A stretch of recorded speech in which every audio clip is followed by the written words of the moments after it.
નમસ્કાર મિત્રો, SRB farming બ્લોગમાં તમારું હાર્દિક સ્વાગત છે। તો આજે આપણે ફરીથી આપણા મરચાંની ખેતરની અંદર મુલાકાતે આવ્યા છીએ। તો તમે જોઈ શકો છો અત્યારે આપણે આવ્યા છીએ તો અત્યારે જસ્ટ અડધો કલાક પહેલાં જ અહીં વરસાદ થોડોક થઈને ગયો, થોડા છાંટા પડ્યા અને અત્યારે પણ વાતાવરણ પણ વરસાદનું બની રહ્યું છે, કારણ કે જે વાતાવરણ છે એની અંદર આપણે જે બાફ છે એ વધારે જોવા મળે છે, તો વરસાદ થવાની શક્યતા છે થોડી ઘણી।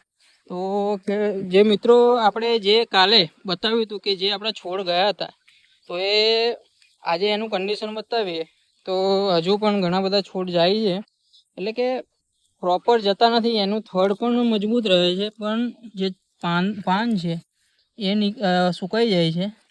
આનું એક કારણ છે કે પાણી વધારે ભરાવાથી જે પાણીની અંદર વધારે રોપણી થઈ છે, તો એના લીધે જ આ પ્રોબ્લેમ બન્યો છે।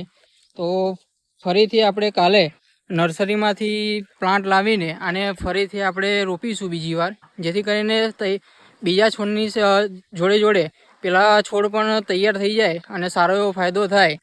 તો એના લીધે જે પ્રોબ્લેમ બન્યો છે તમે જોઈ શકો છો, જ્યાં જ્યાં પાણી વધારે ભરાયેલું છે ત્યાં પ્રોબ્લેમ આવ્યો છે। તો આપણે ડેલી તમને બતાવીશું આ વ્લોગની અંદર કે ખેતીની અંદર કેવા પ્રોબ્લેમ આવે છે, કેવી ખેડૂતોને સમસ્યાઓનો સામનો કરવો પડે છે। તો આવા બધા કાર્યો આપણે આ વ્લોગની અંદર બતાવીશું। તો જો તમે ખેતી લવર હોય તો આ વ્લોગ અવશ્ય જોજો અને તમારા મિત્રોને પણ શેર કરી દેજો, જેથી કરીને આવા નવા વ્લોગ તમને મળતા રહે અને તમને ખેતી વિશે માહિતી મળતી રહે। તો અત્યારે તમે જોઈ શકો છો વાતાવરણ બહુ હુફાળું થઈ ગયું છે, કારણ કે વરસાદનું થોડુંક મોસમ બની રહ્યું છે। તો આપણે કાલે નર્સરીમાંથી પ્લાન્ટ લાવીશું અને ફરીથી આની રોપણી કરીશું, જે છોડ ગયા છે એની, અને પછી આપણે માઇકોરાઇઝા અને ટ્રાઇકોડર્માના ટૂવા આપીશું આની અંદર, જેથી કરીને મૂળનો વિકાસ સારો થાય અને સારો એવો ફાયદો મળે। તો મિત્રો આ રીતે કન્ડિશન છે, તમે જોઈ શકો છો।